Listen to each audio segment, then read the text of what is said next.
On her own wedding day, a pregnant woman is brutally pushed by her husband in front of everyone. What was meant to be a celebration of love turns into a scandal buried in silence and convenience.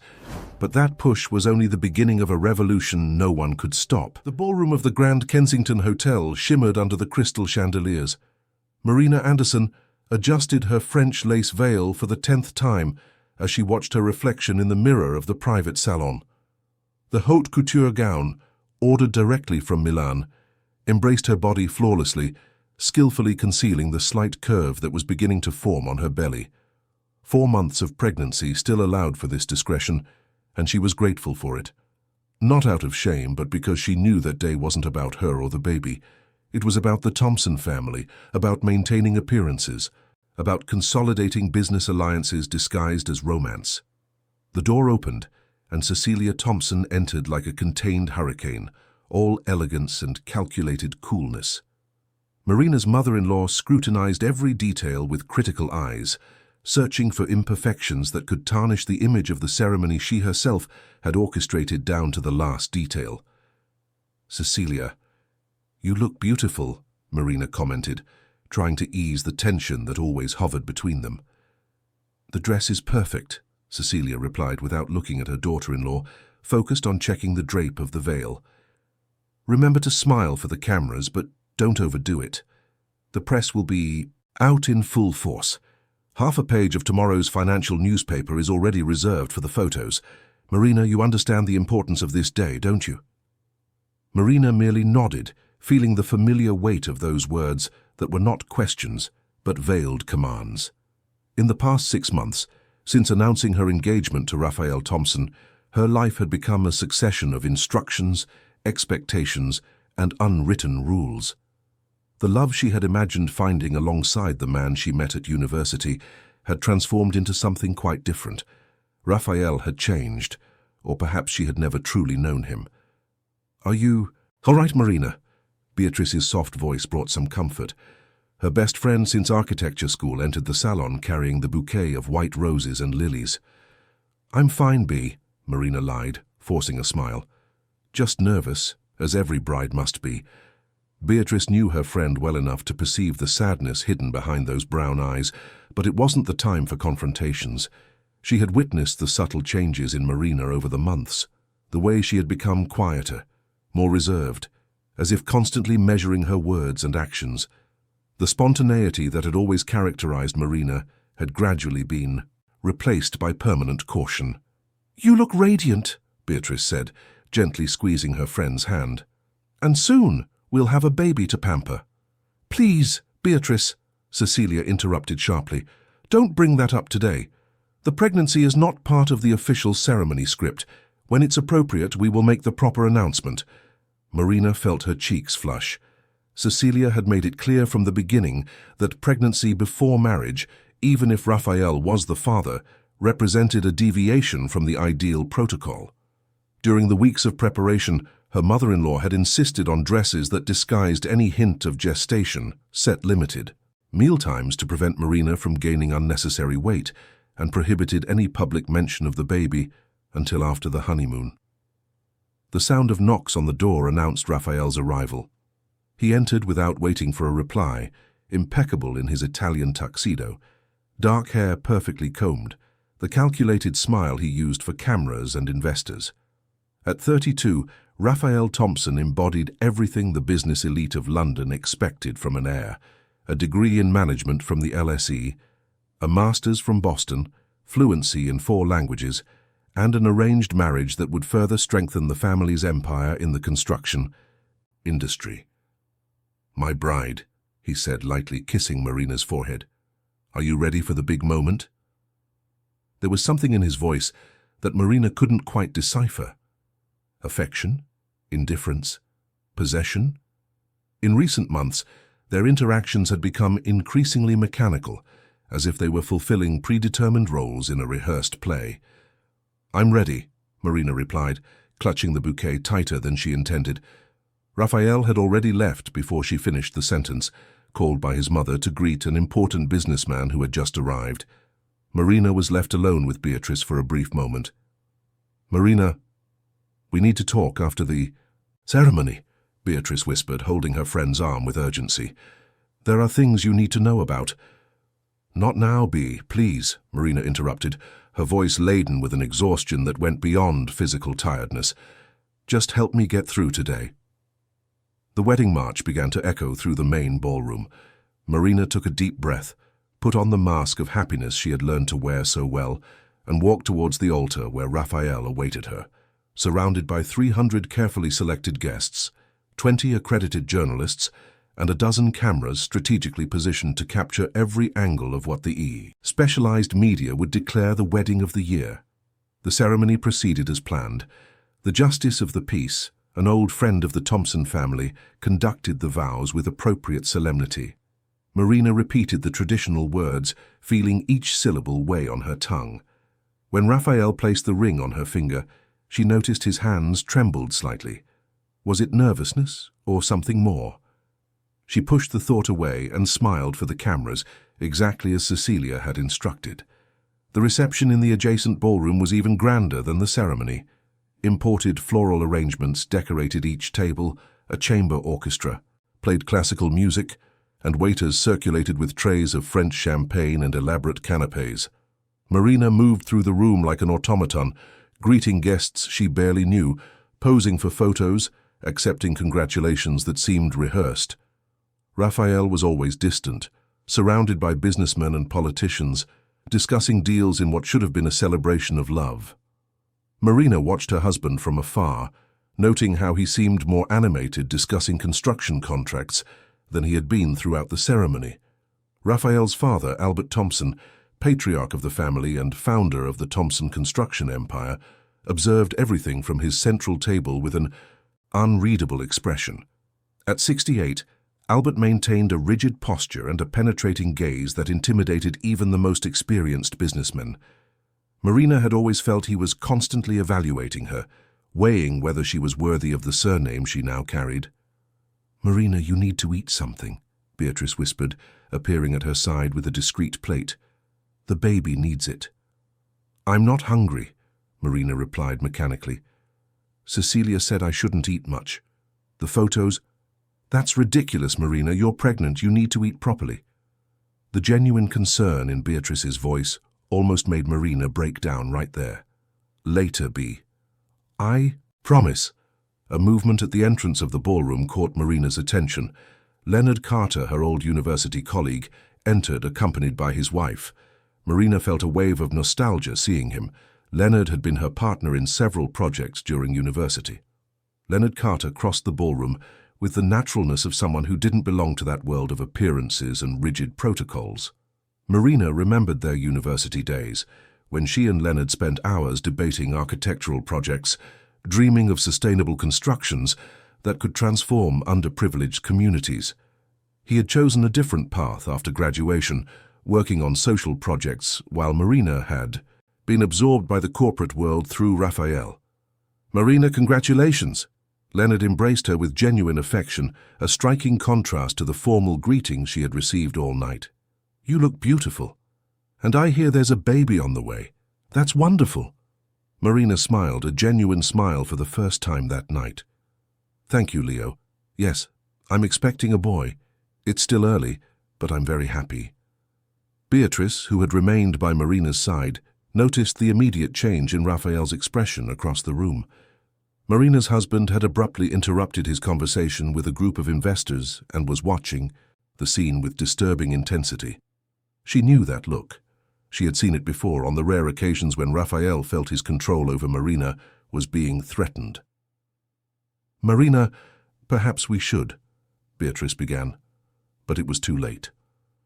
Raphael approached quickly, his public smile firmly in place, but his eyes revealed something quite different. He placed a hand on Marina's shoulder with slightly excessive force, a display of possession disguised as marital affection. "Leonard, what a pleasure to have you here," Raphael said with artificial cordiality. "I see you already know my wife." "We're old university friends," Leonard replied, oblivious to the growing tension. "Marina was one of the best students. I always knew she'd do amazing things." "Of course my wife is exceptional," Raphael agreed, tightening his grip on Marina's shoulder. Now, if you'll excuse us, I need to introduce her to some important investors. Marina." It wasn't a request. Marina knew that tone well. It brooked no argument. She quickly said goodbye to Leonard and allowed Raphael to guide her away, his fingers digging into her arm through the delicate fabric of her dress. "What do you think you're doing?" Raphael hissed when they were far enough, from curious ears. "Standing there chatting animatedly with your old college friend, bringing up the pregnancy as if it were something to announce publicly?" "Raphael, he just greeted me. He's an old friend, nothing more." Marina tried to keep her voice calm, but she felt her heart race. She recognized the signs. In recent months, she had learned to identify when Raphael was about to lose control. "Nothing more? Didn't you see how he was looking at you? And you smiling like that as if—" Raphael stopped speaking abruptly, realizing some guests were beginning to notice the argument. He forced a smile and waved to a passing couple. "Let's talk outside now." Marina felt a chill run down her spine. "No, Raphael. Not here, not today. Please." But Raphael was already pulling her towards a more secluded area of the ballroom, near the doors leading to the terrace. Marina looked around desperately, searching for Beatrice, Albert, anyone who could intervene. Cecilia watched from afar, her expression revealing more irritation at the public scene than concern for her daughter-in-law. "You embarrass me, Marina," Raphael continued, his voice low but filled with rage. "At our wedding, in front of everyone, you flirt. With another man, talk about the pregnancy without my permission, act as if you have no responsibilities to this family." "I wasn't flirting." Marina felt tears begin to form. "Raphael, you're overreacting. You're drinking too much." It was a mistake to say that. Marina saw the anger in Raphael's eyes intensify. He had indeed drunk more champagne than he should have, and the alcohol only amplified his worst impulses. During their months together, Marina had witnessed this transformation a few times. The charismatic and attentive man who had won her over at university disappeared, replaced by someone possessive, controlling, capable of emotional cruelty. "Now you're telling me what I'm doing?" Raphael laughed humorlessly. "You who understand nothing about the sacrifices I make, the pressures I face daily to keep this family at the top?" Marina tried to pull away, but Raphael gripped her wrist tightly. "You're hurting me," she whispered, feeling panic grow in her chest. "Hurting? You don't know what pain is, Marina. Pain is having to carry a wife who doesn't understand her place, who doesn't respect this family's rules." Raphael's voice rose, losing the carefully maintained control throughout the night. Several guests began to turn, drawn by the commotion. Cecilia moved quickly towards them, her face a mask of contained fury. Albert rose from his chair, finally paying attention to what was unfolding before everyone. "Marina, please, return to the ballroom now," Cecilia ordered as she reached the couple. "Raphael, control yourself, the cameras." But Raphael was beyond the point of no return. Years of pressure, suffocating expectations, and an upbringing that taught him to resolve conflicts through domination culminated in that moment. He pushed Marina, a sudden impulsive movement, laden with all the accumulated frustration. Marina felt the world slow down. Her body lost its balance, her high heel offering insufficient support. She fell, her hip hitting the polished marble floor first, then her shoulder. The glass of red wine she was holding slipped from her hand, the red liquid spreading across her white dress like a bloodstain. Sharp pain shot through her abdomen, and her first thought, her only thought, was the baby. The silence that followed was deafening. The music stopped. Conversation ceased. 300 pairs of eyes fixed on the scene. Marina remained on the floor for a moment that seemed infinite, stunned, trying to process what had just happened. It couldn't be. Not on her wedding day. Not in front of everyone. Not when she was carrying his child. Beatrice was the first to move, rushing towards her friend and kneeling beside her. "Marina, my God, Marina! Are you all right? The baby?" Marina tried to get up, but the pain in her abdomen intensified.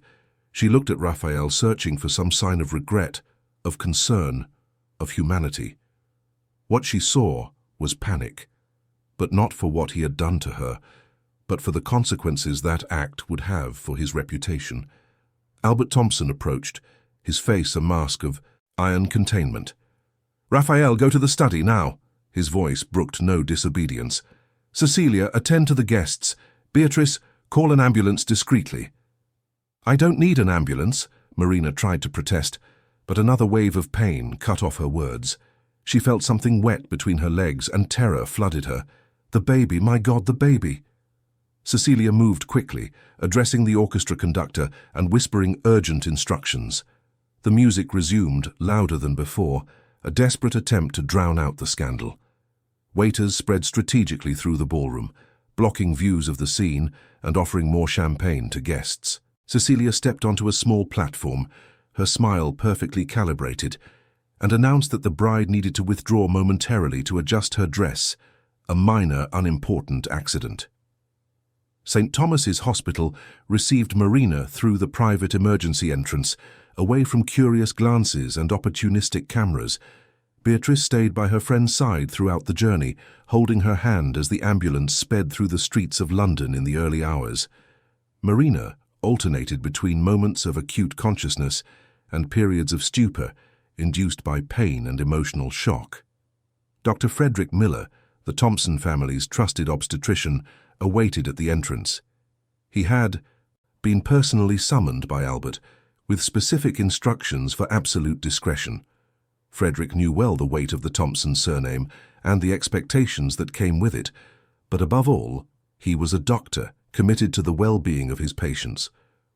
Marina was immediately taken to a private examination room. Beatrice tried to accompany her, but was stopped by a nurse who explained, with firm politeness, that only direct family members would be allowed during the procedures. Beatrice protested, but Marina, still conscious enough, asked her friend to wait outside. There was something about that moment she needed to face, alone. The examination was complete and thorough. Dr. Frederick carefully palpated Marina's abdomen, asked detailed questions about the pain, and ordered ultrasounds and blood tests. His movements were efficient, but his eyes revealed growing concern. Marina remained silent, answering only when necessary, her gaze fixed on the white hospital ceiling as silent tears streamed down her face. "Marina, I need you to be honest with me," the doctor said after analyzing the initial results. "Was the fall really an accident?" Marina hesitated. That was the question that would define everything that came next. One word, one confirmation, and the whole truth would come out. But she also knew the consequences: public shame, the destruction of the family's image, endless legal battles, the possibility of losing everything. And there was still a part of her, however absurd it seemed, that wanted to believe Raphael hadn't really intended to hurt her, that it was a moment of weakness, that he would regret it. "It was an accident," Marina replied, her voice barely above a whisper. "I tripped on the dress. The heels were too high." Dr. Frederick looked at her for a long moment, and Marina knew he didn't believe her. But he nodded slowly, making notes in her medical record. "Marina, the baby is fine at the moment. The heartbeats are strong and regular. However, there are signs of partial placental abruption. It's a delicate situation. You are at risk of a serious complication if you don't take all necessary precautions." "What does that mean?" Marina felt panic tighten her chest again. "It means absolute rest. No stress, no physical activities, nothing that could compromise the pregnancy. I will prescribe medication to stabilize the situation, but Marina, you need to understand the gravity. Any new trauma, physical or emotional, could result in the loss of the baby." Marina closed her eyes, allowing the reality of those words to sink in. Her child, the baby she already loved deeply despite all the problems, was in danger because of Raphael's actions, and she had lied to protect the man who had caused that danger. "I will do everything necessary," Marina said, opening her eyes with new determination. "Everything." Dr. Frederick spent a few more minutes explaining the necessary care, medications, and warning signs that would require immediate return to the hospital. He wrote a detailed medical report, documenting the physical trauma, the placental abruption, and including in technical but clear language that the injuries were consistent with a traumatic fall. Marina did not perceive the subtlety of that choice of words, but the doctor was creating a record that, if necessary in the future, could speak for itself. When Marina was finally discharged, it was late morning. Beatrice was waiting in the waiting room, and upon seeing her friend, ran to hug her. "Marina, thank God. The baby? He's fine for now, but I need complete rest." Marina leaned on her friend, finally allowing herself to break down a little. I don't want to go home." "You'll stay with me then," Beatrice decided immediately. "We'll get your things and—" "No," Marina interrupted, a new wave of tiredness overwhelming her. "I can't. Raphael will pick me up. Cecilia must have everything arranged. You know how it is." And it was true. When Marina left the hospital, a Thompson family car was already waiting. It wasn't Raphael who awaited her, but Albert. The family patriarch was sitting in the back seat of the black Mercedes, his expression unreadable in the vehicle's gloom. "Get in, Marina," Albert said, his voice firm but not harsh. "I'll take you home." Marina got into the car, Beatrice insisting on accompanying her despite protests. The journey was made in heavy silence. Marina watched the city lights pass by the window, each headlight, each building, seeming part of a distant world to which she no longer belonged. Everything seemed unreal, as if she were watching her own life from outside, a spectator of her own tragedy. Albert finally broke the silence when they were near the luxury condominium in Mayfair where Marina and Raphael would live. "Marina, what happened today was unacceptable." Marina turned to face him, surprised. It was the first time anyone from the Thompson family had directly acknowledged the incident. Raphael crossed a line. No matter the pressure, no matter the circumstances, there is no justification for what he did. Albert paused, as if carefully weighing his next words. "My wife will try to minimize the incident. She lives in a world where appearances matter more than truths. But I saw what happened, Marina. I saw it, and I won't forget." Marina didn't know what to say. Tears began to form again. "Where is Raphael?" "In the apartment, waiting. I spoke to him, at length and in detail." Albert looked directly into Marina's eyes. "But words don't change people, Marina. Only actions do that. And you will need to decide what actions you are willing to accept or not in your life." The apartment was stunning. A triplex overlooking the beach, decorated by renowned designers, every object chosen by Cecilia to reflect the family's status. Marina entered as if stepping on a minefield, each step measured, every sense on high alert. Raphael was in the living room, sitting on the Italian leather sofa, a glass of whiskey in his hand. He stood up immediately when Marina entered. "Marina, Raphael began, but the words seemed stuck in his throat. "No," Marina said, raising her hand. "Not now, Raphael. I'm tired. The baby is at risk because of what happened. The doctor said any new stress could result in serious complications, so please just let me go to the bedroom." Raphael nodded, looking like a defeated man. "Marina, I never meant to hurt you. You need to believe that. I was nervous. I drank too much. That man looking at you like that, I just—" "Raphael, please."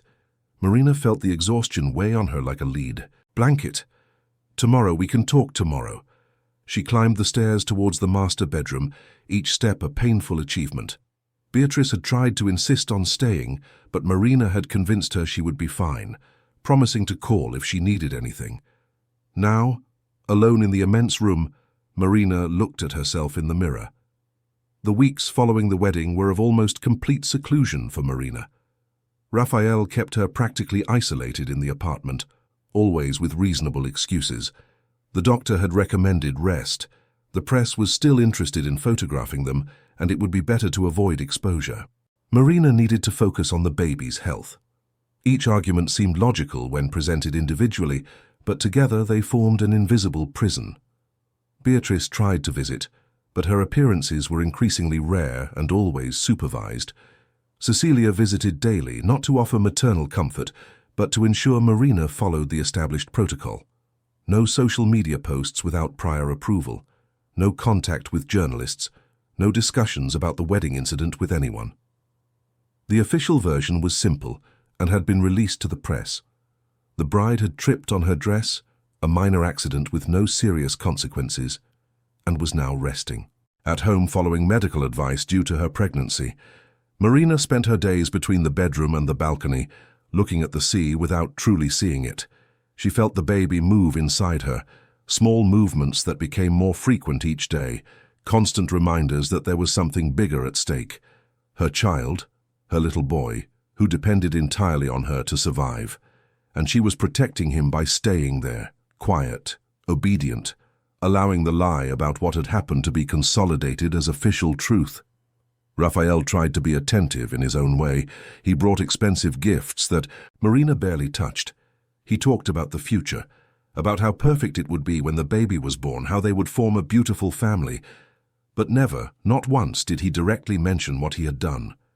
There was no genuine apology, no acknowledgement of responsibility. It was as if by not talking about the subject, they could make it as if it had never happened. At the Grand Kensington Hotel, while Marina lived her gilded isolation, something important was happening. Charles Edward Smith had worked as the hotel's head of security for 15 years. He had seen everything. Throughout his career, celebrities losing control, political scandals, embarrassing moments of powerful people. But what he had witnessed at the Thompson wedding disturbed him differently. Perhaps because he had a daughter Marina's age. Perhaps because, after years of seeing the powerful escape consequences, he finally wanted to do something that mattered. Charles spent days debating with himself. He had a family to feed, bills to pay, a stable position in one of the country's most prestigious hotels. Interfering in the affairs of the Thompson family could cost him all of that. But the security camera footage haunted his thoughts. The clear and deliberate push, the fall, the fear on Marina's face, and then the way everyone mobilized to hide, to cover up, to transform violence into an accident. He made copies of the recordings, not of all cameras, only those that unequivocally showed the incident. 3 different angles that left no room for doubt about what had really happened. Charles stored the copies on a USB stick, which he kept hidden at home, while debating what to do with them. The answer came when Beatrice appeared at the hotel, 3 weeks after the wedding. She was specifically looking for Charles, having found his name through discreet contacts. Beatrice was desperate. Marina no longer answered her calls with the same frequency. When they talked, there was always a mechanical quality to her responses, as if she were reading from a script. Beatrice knew her friend was being controlled, isolated, but she had no proof, no way to effectively help her. "Mr. Smith," Beatrice began, when she finally managed to speak with him in private. "I know you saw what happened at the wedding. Please, I need your help. My friend is in danger." Charles looked at the determined young woman, saw the genuine desperation in her eyes, and made his decision. "I have the videos," he said simply, "from the security cameras. They show everything." Beatrice felt hope ignite in her chest for the first time in weeks. "Can you give me a copy?" Charles hesitated. "If they find out it was me, I'll lose my job. Maybe worse." "I understand," Beatrice held his hands, "and I'm eternally grateful for you even considering it. But Marina needs these images. She needs proof of what happened, because I know they're forcing her to lie, to say it was an accident. Please, I promise your name won't be mentioned." Charles looked around, making sure they were alone, and discreetly handed the USB stick to Beatrice. "I don't know if this will help," he said. "People like the Thompsons have ways of making problems disappear. But maybe at least your friend will know that someone saw the truth." Beatrice clutched the USB stick as if it were the most precious object in the world. "Thank you so much. Seriously. You don't know how much this means." That same night, Beatrice watched the videos. Every angle, every second confirmed what she had suspected. It wasn't an accident. It was clear, deliberate aggression, witnessed by hundreds of people but denied by all of them. Beatrice cried as she watched her best friend fall, saw the pain on her face, the confusion, the fear. And then she saw something else. She saw Raphael looking around, not with concern for the wife he had just pushed, but assessing who had witnessed it, calculating damage to his reputation. Beatrice knew what she needed to do now. Marina needed legal, professional help from someone who understood not only the law but the dynamics of power and control, that kept women trapped in situations like that. She thought of several lawyers she knew, but she needed someone special, someone brave enough to face a family like the Thompsons, someone who wouldn't be intimidated by money and influence. That's when she remembered Dr. Helen Foster. They had met years ago at a charity event. Helen was known in legal circles for her tireless work defending women in domestic violence situations. She wasn't intimidated by powerful names and had an impressive track record of winning cases against all odds. If anyone could help Marina, it was Helen. Beatrice scheduled an urgent meeting in E. Helen's office, located in a discreet building in Westminster. She explained the entire situation. She showed the videos. She talked about Marina's isolation, about how the Thompson family controlled the narrative, about her concerns that this was just the beginning of something much worse. Helen watched the videos with a grave expression. At 45, she had seen enough cases to know exactly what was before her. A vulnerable woman, isolated, pregnant, trapped in a relationship that would only tend to worsen, and a powerful family determined to keep secrets and preserve its public image at all costs. "This is serious," Helen said when the videos ended. "Very serious, but you understand that I can't do anything without Marina's consent, right? She needs to want help. She needs to be willing to take legal action." "I know," Beatrice nodded, "but she's so controlled right now. I can barely talk to her. How do I help her see that she needs to get out of this situation?" Helen thought carefully before replying. "First, we need to establish secure communication with her." The opportunity arose unexpectedly. Albert Thompson asked to speak with Marina in private, something that rarely happened. He appeared at the apartment on a Thursday afternoon, when Raphael was in an important meeting with international investors that would last for hours. Cecilia was also absent, visiting a friend in Manchester. It was a rare window of privacy. "Marina, we need to talk," Albert said, sitting in the armchair in the living room with the upright posture he never abandoned. "No beating around the bush, no lies.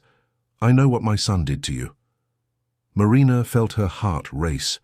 For weeks she had lived under the collective lie, pretending everything was normal, that her seclusion was just a medical precaution.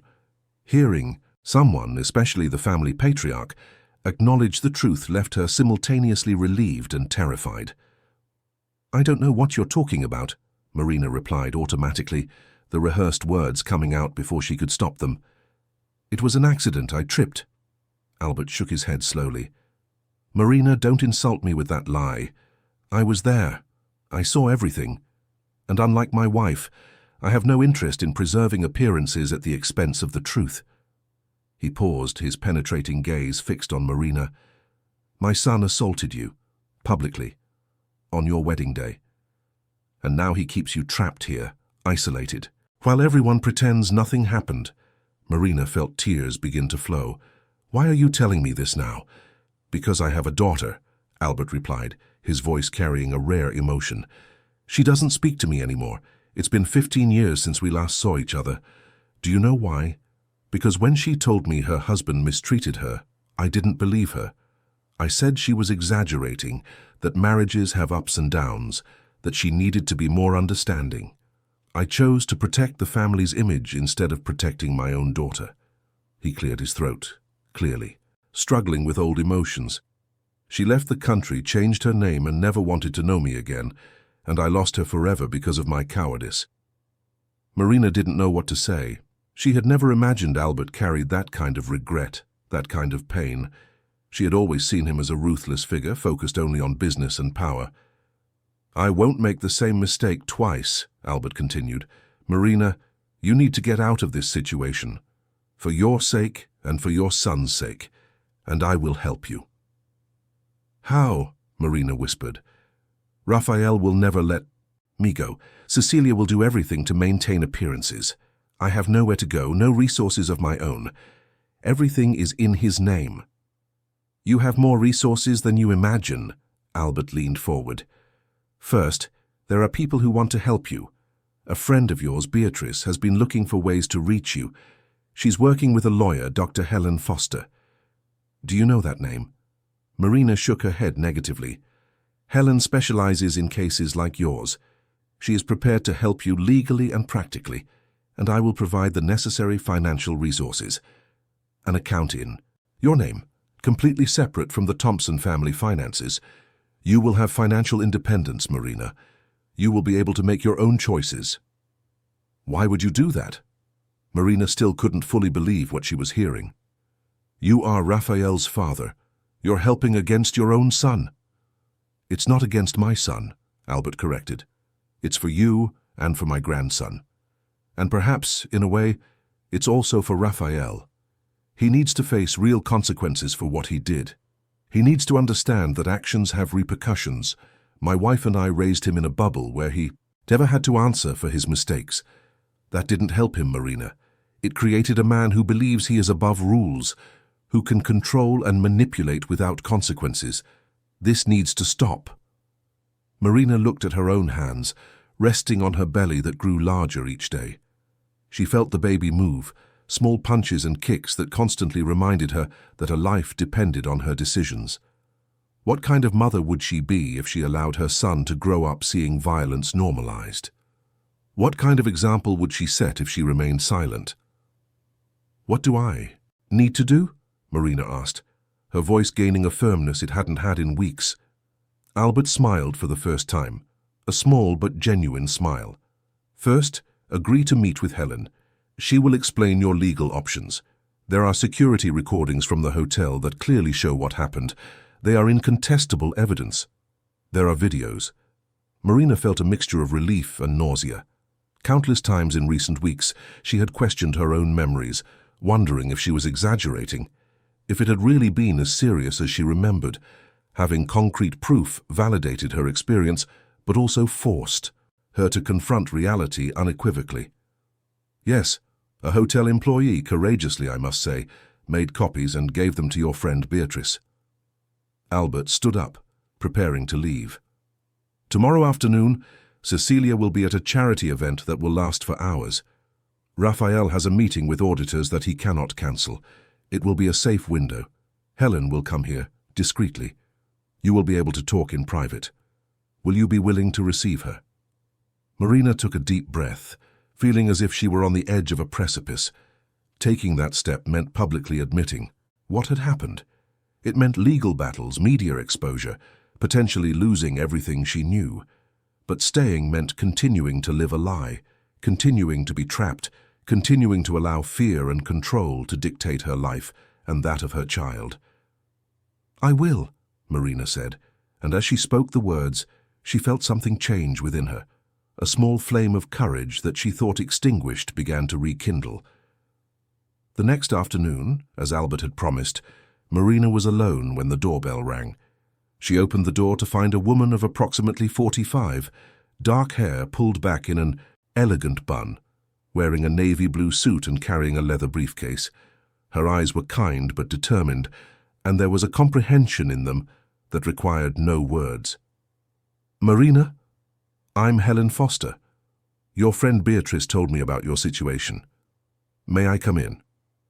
Please, Marina stepped back, allowing Helen to enter.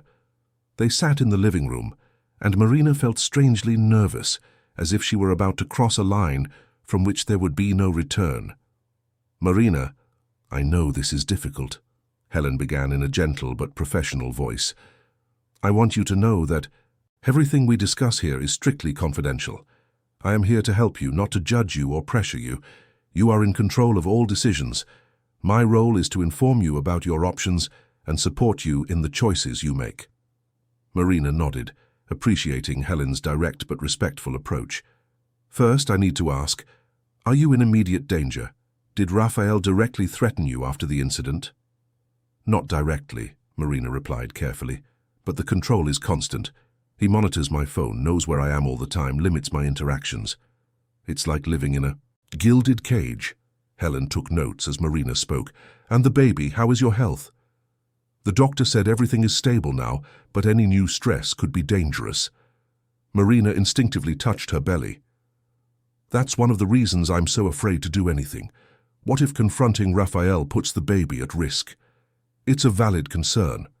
Helen spent the next 2 hours explaining Marina's options in detail. There were protective measures that could be requested. There was the possibility of a lawsuit for assault. There were ways to ensure financial independence and custody of the baby. But above all, Helen emphasized, there was the need for a safe exit plan. The greatest risk comes in moments of transition, Helen explained. When someone in a controlling relationship realizes they are losing power, they can react unpredictably. We need to get you out of here in a way that Raphael doesn't have time to react or prevent it. How? Marina felt hope and terror in equal measure. With Albert's help, we will arrange your departure to another part of the country, a safe place where you can have the baby in peace and begin to rebuild your life.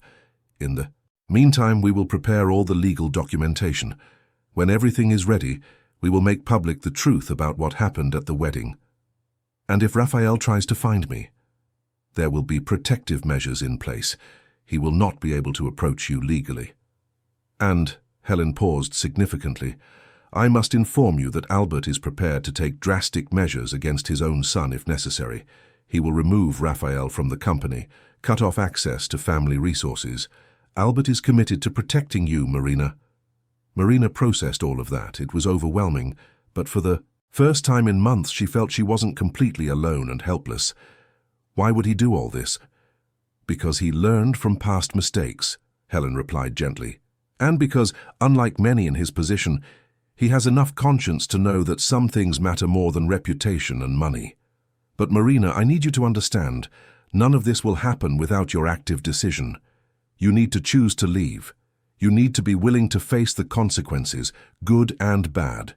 It won't be easy. Marina looked out the window, seeing the sea in the distance. She remembered who she was before meeting Raphael. A woman with dreams, ambitions, a promising career in architecture that she had gradually abandoned as Raphael insisted she didn't need to work, that her role was to support him, to be the perfect wife. When had that transformation happened? When had she stopped recognizing herself? I want to leave, Marina said, turning to Helen. I want my son to grow up seeing that there are consequences for bad actions, that violence is not acceptable, no matter who you are. I want my life back. Helen smiled, a smile full of pride and determination. Then let's make it happen. In the following weeks, everything was meticulously prepared. Albert transferred substantial amounts to a bank account in Marina's name, at a different bank from the one used by the Thompson family.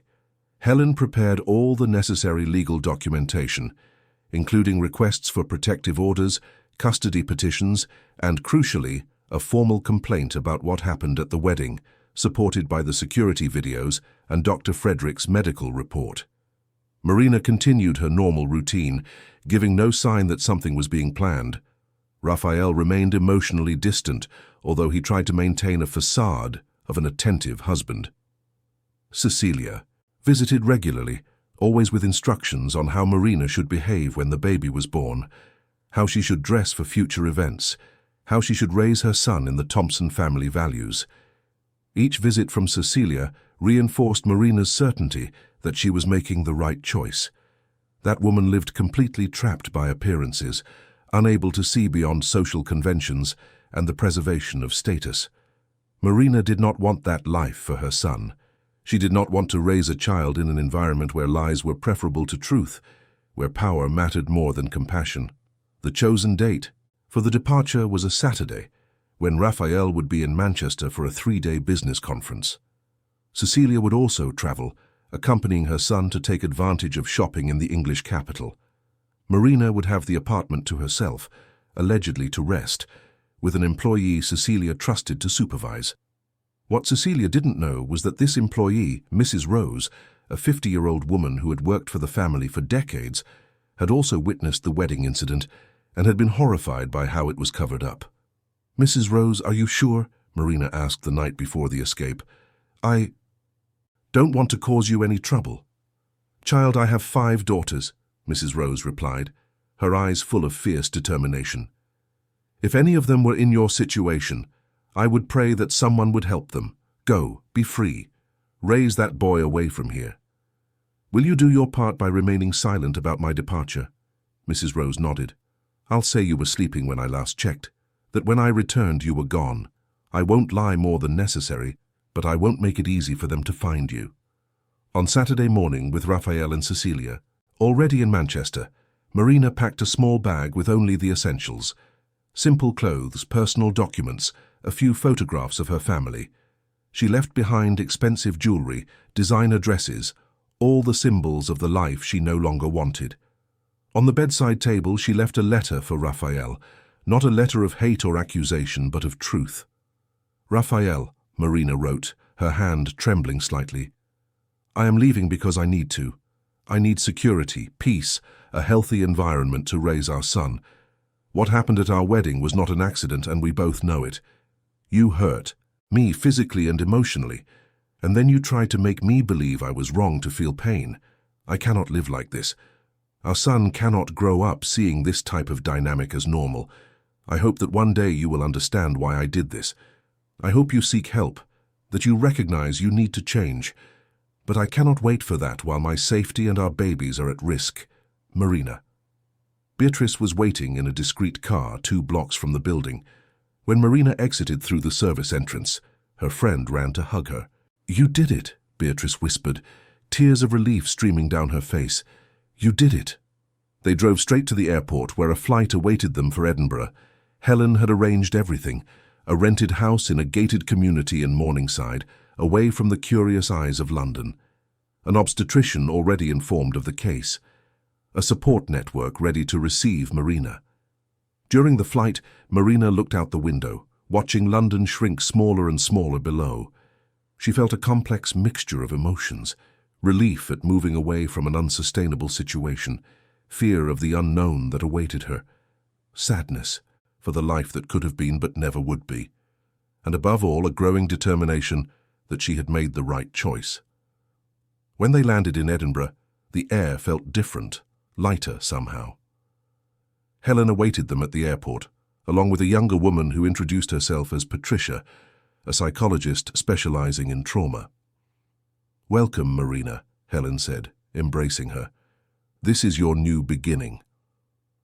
The house in Morningside was modest compared to the luxury Marina had grown accustomed to, but it had something the apartment in London never had: peace, airy rooms with abundant natural light, a small garden where Marina could walk, proximity to the beach where the sound of the waves calmed her, and above all, freedom. No one dictating her routine, no one monitoring her movements, no one telling her how she should feel or act.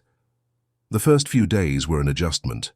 Marina woke up startled, expecting to see Raphael at the bedroom door. She compulsively checked her phone, expecting threatening messages.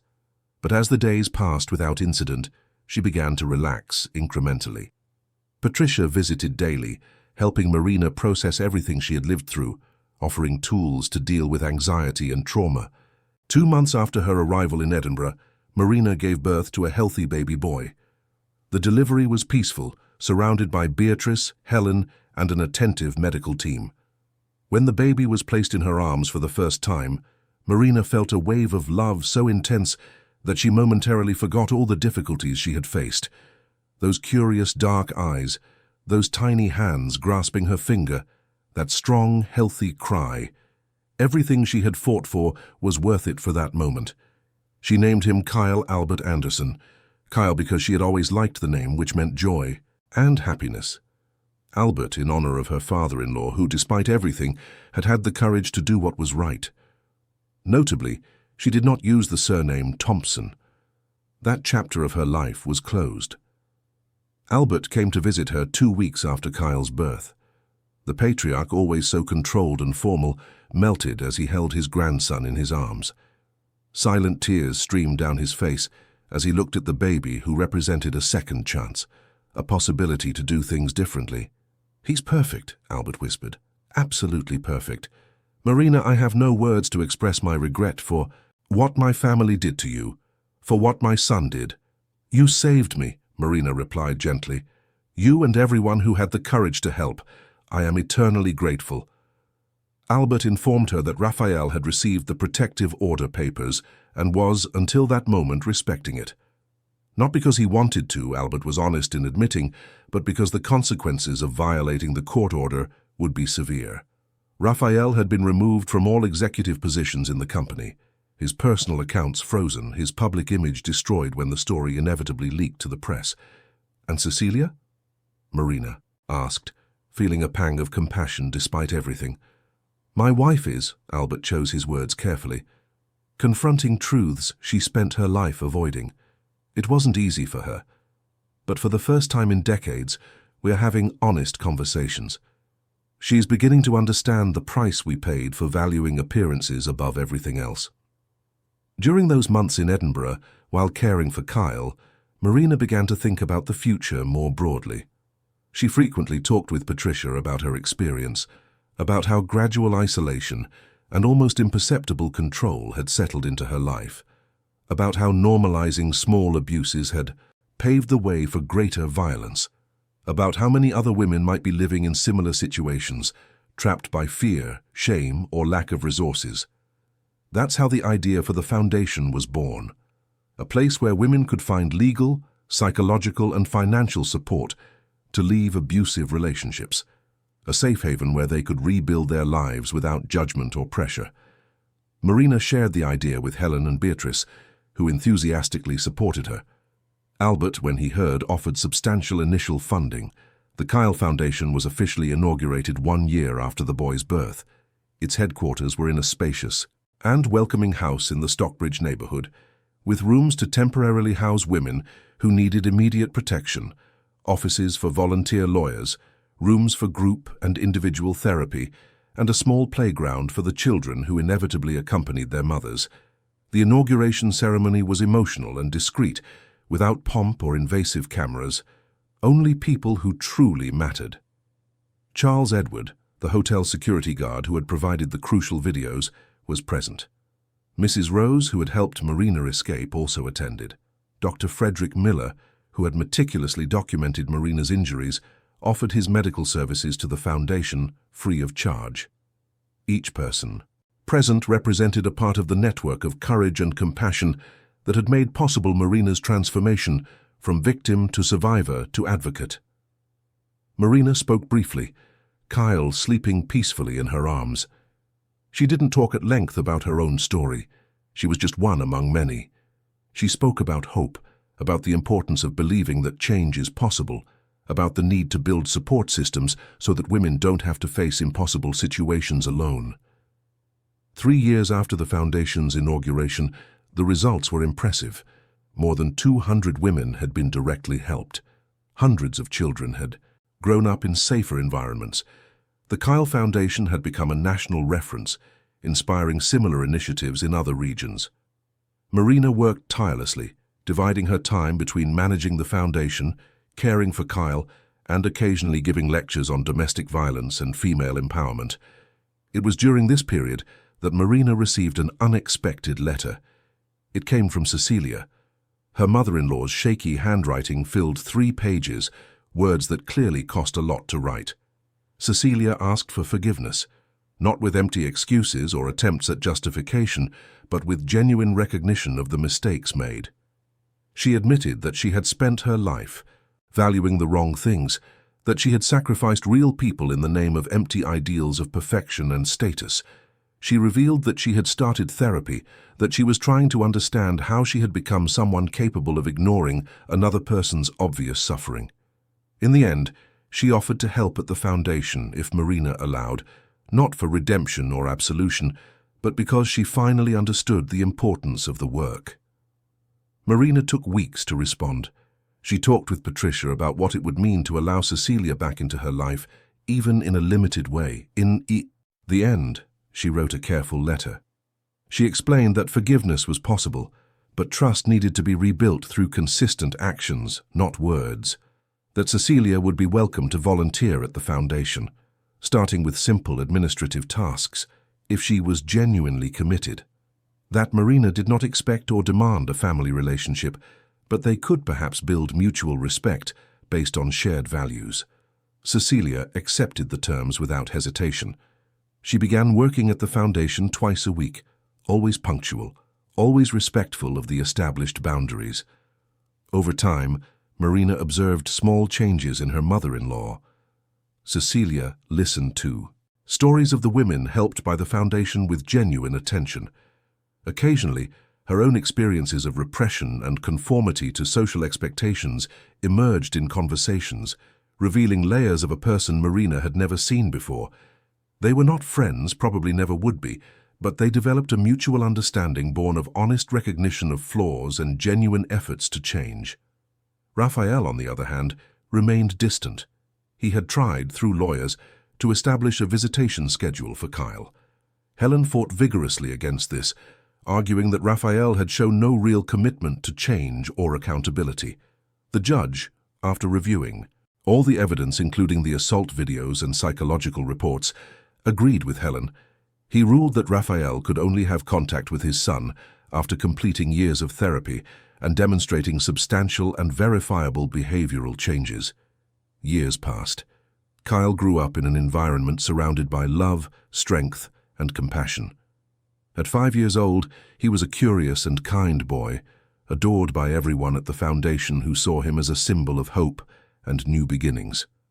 Albert visited frequently, a devoted grandfather who found in Kyle the redemption he had not achieved with his own children.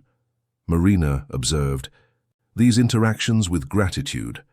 Her son would have a positive paternal figure in Albert, learning through his example that men can be strong and gentle, powerful and compassionate simultaneously.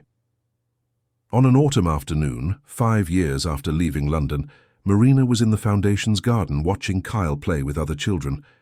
Beatrice sat beside her, the two friends sharing a moment of quietness.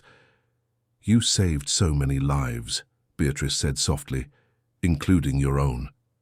"No," Marina corrected, still watching her son laugh. "Many people saved me. Charles, you, Helen, Dr. Frederick, Mrs. Rose, even Albert. Each one had the courage to do something when it was easier to look the other way. That's what makes the difference, be not lonely heroes, but networks of people willing to help." Kyle ran towards them, holding a yellow flower he had picked. "Mom, Mom, look what I found." "It's beautiful, my love." Marina hugged her son, breathing in the scent of a happy child and fresh earth. "Why is my name Kyle Albert?" the boy asked, a question he had asked several times, but now, older, sought a more complete answer. Marina looked at her son, those eyes full of innocence and trust. "Kyle." "Because it means joy," she began. "And you were my greatest gift when everything seemed difficult. Albert is your grandfather's name, a man who learned that doing what is right is more important than maintaining appearances. You were named for 2 important things, my son: happiness and courage." Kyle processed this with the seriousness of a 5-year-old. "I'll be brave then, like you, Mom." Marina felt tears begin to form, but they were good tears. She looked around, seeing the foundation walls decorated with photographs of women who found new life, inspiring phrases written by those who went through the healing process, drawings by children who grew up in safety. All of that was born from her trauma, but it had transformed into something much greater than personal pain. That night, after putting Kyle to sleep, Marina sat on the balcony of her simple but cozy home. Albert called, as he did weekly, to see how they were. She told him about the day, about the foundation's progress, about future plans. "Marina," Albert said before hanging up, his voice filled with emotion, "you know you saved more than yourself, don't you? You saved my grandson, you saved my marriage. By forcing Cecilia and me to confront truths, you saved hundreds of women through the foundation. But most importantly, you saved me. You gave me a chance to do the right thing, to honor the memory of the daughter I lost by being the man I should have been for her." "We all save each other, Mr. Albert," Marina replied. "That's how it works when we choose courage over convenience." After hanging up, Marina stayed on the balcony for a few more minutes, listening to the sounds of the night. There were still challenges ahead, battles to be fought, women to be helped. But for the first time in years, Marina felt complete, not despite what she had lived through, but because of how she had chosen to respond. She had transformed violence into protection, trauma into healing, silence into voice. She looked at the full moon over the sea in the distance and whispered a promise to herself, that she would continue fighting, that she would never forget where she came from, that she would use her voice and resources to ensure that other women had the choices and support she had, that her son would grow up knowing that real strength comes not from domination, but from compassion, that families are built not on lies and appearances, but on truth and dignity.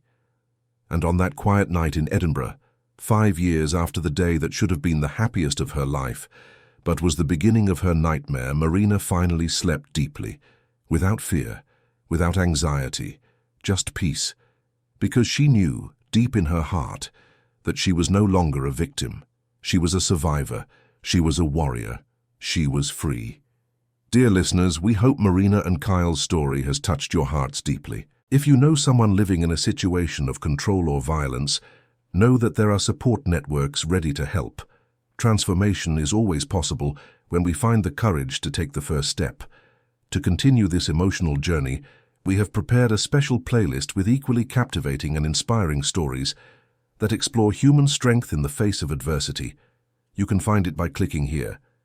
If this narrative resonated with you, don't forget to subscribe to our channel and like the video. Every day we bring unique stories that celebrate resilience, courage, and the human capacity to rebuild. Share your opinion in the comments.